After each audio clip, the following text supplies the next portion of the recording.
Hello there, and a very warm welcome to the first edition of Channels Beam in the year 2016. First and foremost, Happy New Year. My name is Victor Matthias. Now, with Nigeria running against strong economic headwinds right now, with oil prices below $40 and foreign reserves below $30 billion, the central bank has introduced demand management in response to the challenges the country is faced with. But this has sent shivers down the spine of many Nigerians, especially students studying abroad, tourists and businessmen. Well, that's our focus today on the program. And joining me to look at this issue is President of the Nigerian Students Association in Ukraine, Victor Bamishaye, a Nigerian student in Crimea Peninsula in Russia, Chukwebuka Nsude, a Nigerian student in Kharkov, Ukraine, Adeyemi Adegoke, and an economist, Henry Nosegbe, who joins us from Paris. Thank you guys and for coming on the program this afternoon. But let's first go through some of the trending topics in the past week before we begin the conversation. After 6 months of being in office, Nigeria's President Muhammadu Buhari held his first media chat, during which he answered questions on burning national issues ranging from the kidnapped Chibok schoolgirls and the economy.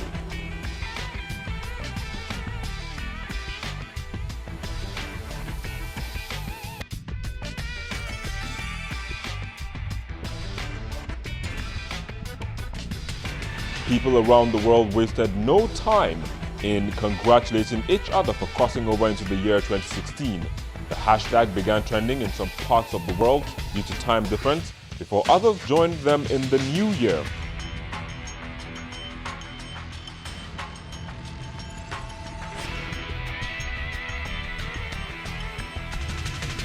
Well, Happy New Year once again, but let's get to the business of the day with our online contributors.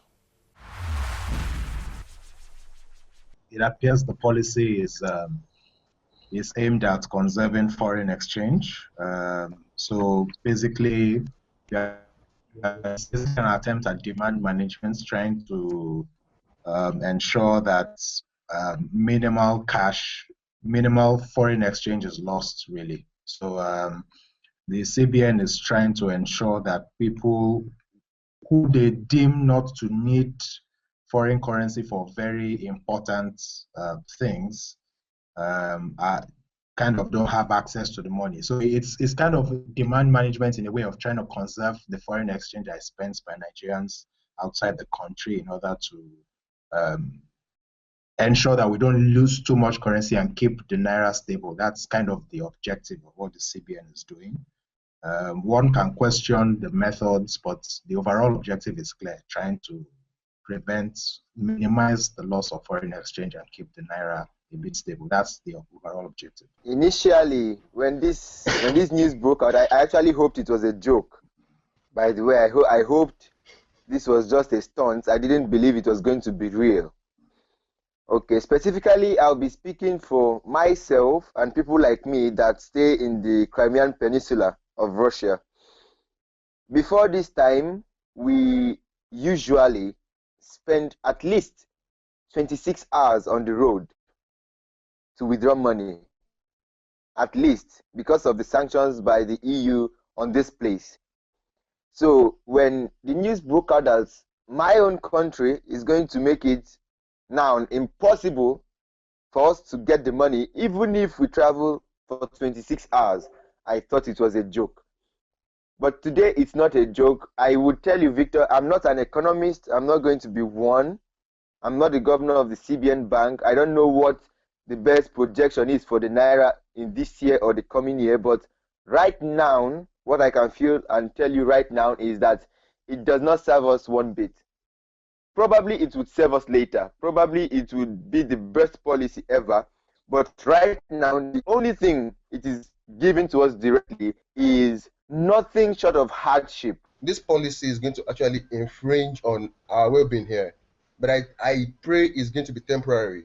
And my question for all these things is just sincerity of purpose, because I'm not a politician, my parents are not, and what the president is trying to do is clamp down access of taking money outside the country. But in the real sense, those guys that are actually taking money, they have their cronies, they know how they do their things. So this should not actually affect us in any way, in any form. So left to me, like majority of us here, some are paying their school fees, and they are giving us rules like we can't withdraw money.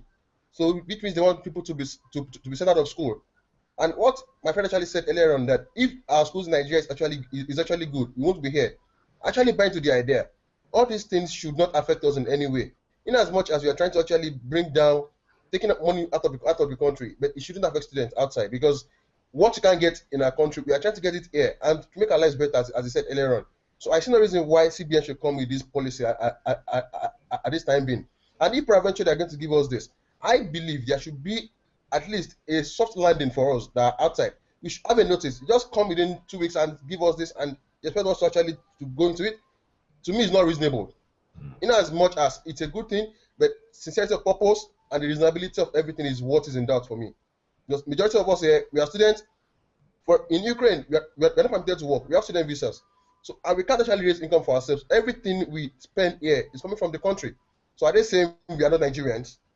So this actually have to be revisited as soon as possible. All right, Henry, you are an economist. Do you think this policy will, in the long run, turn things around? We need to stop this unnecessary fixation about defending the Naira at all costs. The truth is that Nigeria is not a productive economy, and it's the productivity of your economy that determines the exchange rate. It plays a big part in determining the exchange rate between your currency and the currency of other countries. If the CBN really thinks that they need to defend the Naira and the Naira needs to be strong, then we need to have a productive economy.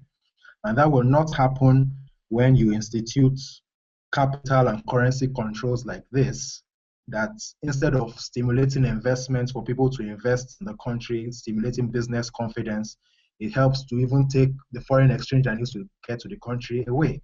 I will give an example from a country called Argentina. They elected a new president recently, Mauricio Macri. So before he came in, they used to have policies similar to this, where they would try to conserve the exchange rate between the peso, which is Argentina's currency, and the US dollar. Now, they had the effect of, so you have two exchange rates. You have the official exchange rate, which the central bank wants to maintain it at, and then you have the real rate, which is the black market rate. And then what now happens is that there's what they call the spread, the difference between the current rate and the official rate now gets very large, giving an opportunity for people who don't have any business, who have not been investing in productive activity, to make money by taking advantage of the different exchange rates. So policies like this only tend to reward such people. What the government should be doing instead is to see how we can bring money into the country. In Argentina that I just referred to, he removed those currency controls, and as a result, he was able to stimulate investments so far over $500 million into the Argentine economy. There is a difference between what their central bank actually allocated as the conversion rate and what is actually happening in the recent. Nigeria gave us 199.99 naira to be equal to $1. In the recent, $1 is 270 naira here for us in Ukraine. So I don't understand the basis behind that. If CBN is actually the regulatory body of rates in the country, I think they should actually come down on these commercial banks and get to something about it. Because I can't tell my parents now I need $1,005, and their own intention is, okay, I'm telling this guy 300,000 naira. In the recent is over 406,000. So how am I to balance that? So these things actually have to be looked into before forming policies that are awkward and actually disturbing our peace. All right, guys, let's just take a moment. We'll take a quick break, and we'll be back shortly. Please stay with us.